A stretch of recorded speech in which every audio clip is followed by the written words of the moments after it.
Saya tidak peduli siapapun Anda. Anda pernah bermaksiat, Anda pernah berbuat salah. Kita manusia yang tidak luput dari dosa. Tapi saya ingin berikan tawaran dari Al-Quranul Karim. Quran surah keempat An-Nisa ayat 100, posisi paling kiri sebelah bawah. Pernah ada orang berbuat maksiat yang tak terlukiskan. Ada seorang yang pernah bunuh orang.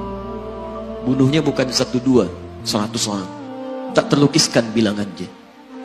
Kriminalitas tidak perlu diukur karena Anda akan lelah menghitungnya. Ketika Allah berkenan memberikan hidayah kepadanya, Masya Allah. Dan hidayah selalu terbuka pada siapapun sepanjang ia mau mengambilnya sebelum nyawa sampai di kerongkongannya. Tiba-tiba datang ia pada seorang alim dan berkata, saya ingin berubah. Alim ini kemudian menyampaikan pada orang dimaksud, Anda bukan berarti tidak bisa menjadi orang baik. Hanya Anda tinggal di lingkungan yang tidak mendukung Anda jadi baik. Keluarlah dulu dari tempat itu. Pergilah ke majlis ilmu sifulan, tempatnya ada di sana. Datang ke sana, belajarlah, dan Allah akan bimbing Anda berubah dari keburukan menjadi orang yang terbaik. Didengarlah nasihat alim ini. Berangkatlah orang dimaksud, menempuh perjalanannya. Tiba-tiba Masya Allah, belum sampai ke tujuan, di pertengahan jalan, konon disebutkan lebih sejengkal, tiba-tiba maut datang menjemputnya. Thumma yudrikul maut. Apa yang terjadi? Langkahnya dihitung sebagai ibadah. Dalam terapnya dia beristighfar, tobat kepada Allah subhanahu wa ta'ala. Taubatnya menghadirkan cinta Allah subhanahu wa ta'ala. Quran surah kedua ayat 222 di ujung ayatnya.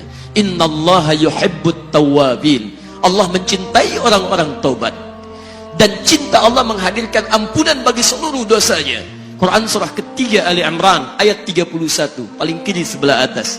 Qul in kuntum tuhibbunallaha fattabi'uni yuhibbukumullah. Allah cintai orang yang mau taat pada Rasulnya. Lihat, ketika Allah mencintai seorang hamba, wa yaghfir lakum dzunubakum, Allah ampuni seluruh dosa-dosanya. Derap langkahnya menghadirkan istighfar, taubatnya menghadirkan cinta Allah menghadirkan seluruh ampunan bagi dosa-dosa yang ia miliki.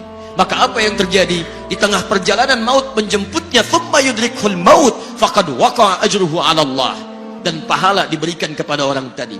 Di jalan, maaf, maut datang, taubat diterima, dosa diampuni, dan amalan didapati dengan derap langkahnya. Maka apa yang terjadi? Thumma yudrikhul maut faqad waqa'a ajruhu 'ala Allah. Pahalanya dituliskan oleh Allah, dakhalal jannah, kata Nabi, masuk surga orang ini. Anda bisa bayangkan, pernah bunuh orang 100 orang, mabuk tak terlukiskan, kriminalitas tak perlu dihitung. Ketika dia mau bertobat, datang ke majlis ilmu, Masya Allah, meninggal di tengah jalan, kata Nabi, dakhalal jannah. Bertobat diampuni dosanya, derap langkahnya ada pahalanya, dakhalal jannah. Turun ayat untuk melukiskan tawaran yang sama kepada kita. Wa may yuhajir fi sabilillahi yajid fil ardi muraghaman katsiran was'a. Siapapun yang mau berubah kembali pada ketentuan jalan Allah, kalau dia masih punya batas-batas kehidupan, kami akan berikan kelapangan di sisa hidupnya dan kelimpahan-limpahan kenikmatan selama dia hidup. Wa may yakhruj min baitihi muhajiran ila Allahi wa rasulih. Namun bila ada di antara mereka baru ingin berhijrah, ingin berubah jadi lebih baik dalam pandangan Allah dan Rasulnya, tiba-tiba thumma yudrikul maut, baru keluar dari tempat dia tinggal, belum sampai ke tempat dia belajar, datang maut menjemputnya, faqad waqa'a ajruhu 'ala Allah. Kami terima semua amalnya, kami ampuni dosa-dosanya, dan kami tuliskan namanya di dalam surga.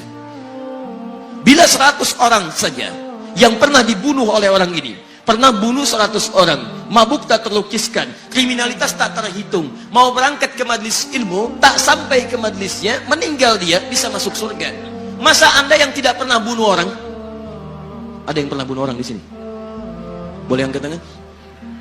Ada polisi di sini, langsung saya sampaikan insyaallah. Anda gak pernah bunuh orang, Anda tidak pernah mabuk, Anda tidak pernah berbuat kriminalitas seperti orang dulu. Salah, wajar, tapi pintu tobat terbuka untuk kita semua. Masya Allah, bedanya dengan orang tadi belum sampai ke majlis ilmu, Anda sudah hadir di dalamnya, langsung di rumah Allah, diberikan tempat yang terbaik, dan kita akan belajar. Kalau dengan semua ini belum mempermudah Anda ke surga, dengan cara apa lagi Allah mesti mengantarkan Anda ke surga?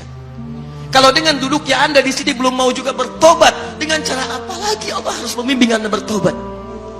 Kalau dengan seperti ini belum juga Anda taat kepada Rasul, dengan cara apa lagi Allah mesti meyakinkan Anda untuk taat kepada Rasulullah SAW? Karena itu teman-teman sekalian, mari kita pelajari ilmunya, dan dengan ilmu itu akan membimbing kita insya Allah kembali kepada Allah sampai mengajak keluarga kita ke surga insya Allah.